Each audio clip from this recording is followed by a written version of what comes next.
e já começa em fazer as coisas sempre na hora certa. E ele inicia exatamente nessa região, longe do centro político e religioso de Israel. Jerusalém não estava preocupada com a Galiléia, porque eles não esperavam que daqui surgisse alguém que fosse revolucionar a história de Israel e do mundo. Então Jesus estava, vamos dizer assim, refugiado, né, dos olhos aí daqueles que disputavam o poder na época, tanto o poder político quanto o poder religioso. E ele então, aos 30, iniciou o ministério aqui, em volta desse mar, onde ele encontrou os primeiros discípulos, né, vários eram pescadores, e os convidou para participar do ministério dele. E depois percorreu essas cidades aqui em volta, especialmente, como nós já ouvimos aqui, Cafarnaum, né? E eu conversava com o guia, e da outra vez também nós verificamos isso. Aqui à nossa direita, né, nós teríamos a região que antes a Bíblia chama de Decápolis, né? Onde estavam as 10 cidades, um conjunto de 10 cidades. Uma das 10 cidades dessa conglomerado chamado Decápolis, hoje ainda é no território de Israel, e as 9 hoje pertencem ao território da Jordânia, né?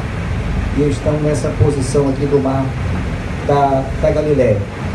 E Jesus valeu-se desse mar, inclusive, para ensinar os discípulos, em algumas ocasiões, que ele atravessou esse mar aqui juntamente com os seus discípulos.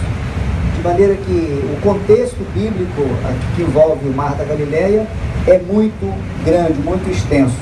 Quando Jerusalém percebe, Jesus já era famoso há muito tempo, né? A sua fama espalhou-se a partir da Galiléia, e quando ele chegou a Jerusalém, ele já era um mestre, né, acompanhado por grandes multidões.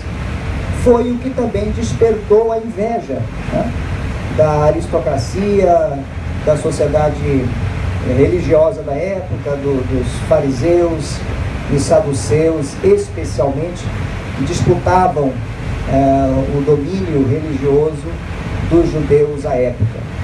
E como nós verificamos, eles tentaram, né, matar Jesus algumas vezes, mas como nós ouvimos ontem o pastor Abraão falando, somente na hora determinada pelo Pai que aconteceria, e aconteceu. Então é um privilégio para nós podermos atravessar este mar, né? Ele tem aqui de largura aproximadamente uns 6, 7 quilômetros e mais de 20 de comprimento. Então por isso é chamado de mar, né? Devido à sua extensão. Ele é alimentado aqui pelo Jordão, e também o Jordão prossegue após o mar da Galiléia e vai até o Mar Morto, que é onde eu acho que daqui a 2 dias, creio que nós deveremos estar. Então aí é um pouco também dessa geografia aqui da Galiléia, que é a região onde nós estamos. Com prazer nós queremos ouvir o pastor Carlos Astenreiter, que vai fazer uma reflexão, e com prazer também nós queremos deixar o sempre bem-vindo complemento do pastor Abraão de Almeida, que nós queremos ter o prazer de ouvi-lo. Quero aproveitar que nós temos um tempo aqui ainda considerado nesse trajeto. Quantos entenderam e podem dizer amém? Amém. Pastor Carlos, com liberdade.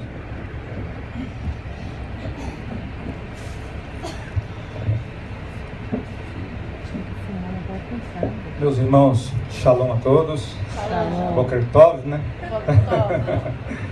É um privilégio muito grande poder estar aqui neste local.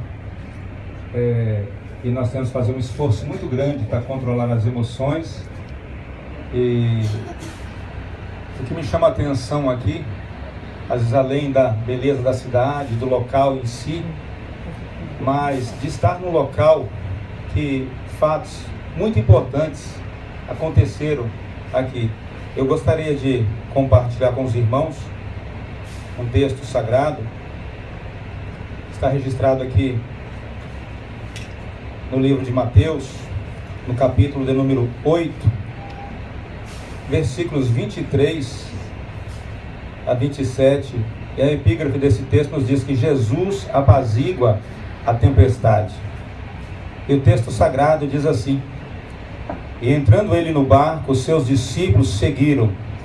E eis que no mar se levantou uma tempestade, tão grande, que o barco era coberto pelas ondas, ele, porém, estava dormindo. E os seus discípulos, aproximando-se, o despertaram, dizendo: Senhor, salva-nos, que perecemos. E ele disse-lhes: por que temeis, homens de pequena fé? Então, levantando-se, repreendeu os ventos e o mar, e seguiu-se uma grande bonança. E aqueles homens se maravilhavam, dizendo: que homem é este, que até os ventos e o mar lhe obedecem? Glória a Deus. Esta passagem me chama muita atenção, porque, observando a vida de Jesus, ele deixa bem claro que ele era um homem simples, comum, como nós.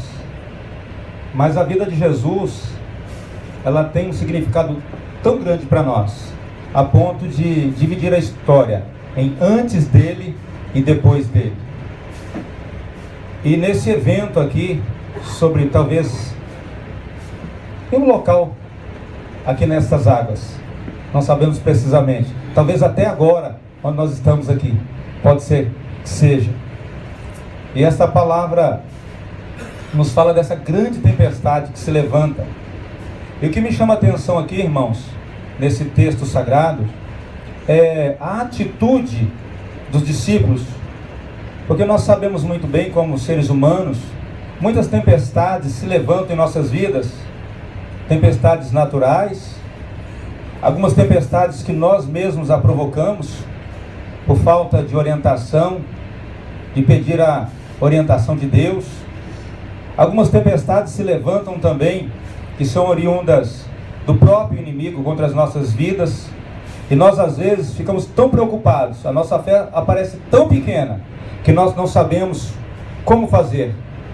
Mas também existem algumas tempestades que se levantam sobre as nossas vidas, que procedem do próprio Deus. E eu creio que nessa tempestade que se levanta naqueles dias, havia um propósito de Deus naquela tempestade. E o Senhor Jesus estava, talvez aqui, experimentando a ação de seus discípulos. Qual o comportamento, como eles agiriam diante de tal situação. E o que me chama a atenção aqui foi o comportamento deles, preocupados com a tempestade. E às vezes eu começo a observar nas nossas vidas as tempestades que se levantam, quando nós focamos nos problemas, que são as tempestades. E às vezes nós começamos a afundar, como Pedro, que caminhou sobre as águas, nós sabemos muito bem, mas quando ele focou sobre os problemas da sua vida, sobre as águas, ele começou a afundar. E na nossa vida, muitas vezes, nós começamos a afundar também, porque focamos nos problemas. Mas eu observo que enquanto Pedro olhava para Jesus, ele caminhava sobre as águas. Se nós olharmos as dificuldades que sobrevêm sobre nós, às vezes dificilmente nós caminharemos sobre as águas. Mas o drama maior dos discípulos aqui foi de olhar para Jesus e ele estar dormindo em um momento de tormenta. E chegam até a se questionar: será que ele não se importa que nós perecemos? Na verdade, Jesus estava testando, eu creio que, a fé dos discípulos neste momento. E eu entendo que às vezes Deus permite que tempestades se levantam sobre as nossas vidas, para testar a nossa fé, o nosso comportamento, para que aprendamos a depender de Deus, a descansar no Senhor. E caminhando aqui agora, navegando sobre essas águas, eu entendo para a minha vida que eu também preciso aprender a depender mais de Deus. Eu creio que todos nós, e quando nós aprendemos a depender do Senhor, Ele nos surpreende. E o texto diz que Ele se levanta e repreende os ventos e a tempestade. E os discípulos ficam maravilhados, a ponto de ficar pensando, conversando: que homem é este, que até os ventos e o mar lhe obedecem? E é este Jesus que nós pregamos, que nós cremos, que continua acalmando tempestade, que continua acalmando os ventos. Que nós aprendamos a cada dia a depender dele, a não focar nos problemas da vida, porque tempestades se levantam, sejam elas naturais, sejam elas espirituais. Mas se nós aprendermos a depender de Jesus, nós vamos atravessar as águas e vamos vencer. E eu creio que na mente de nós todos aqui, nós estamos pensando como foi tão lindo saber que a vida de Jesus, grande parte dela, se deu aos redores deste lago. E nós estamos aqui, um privilégio que poucos podem desfrutar na vida. E o Senhor nos permite.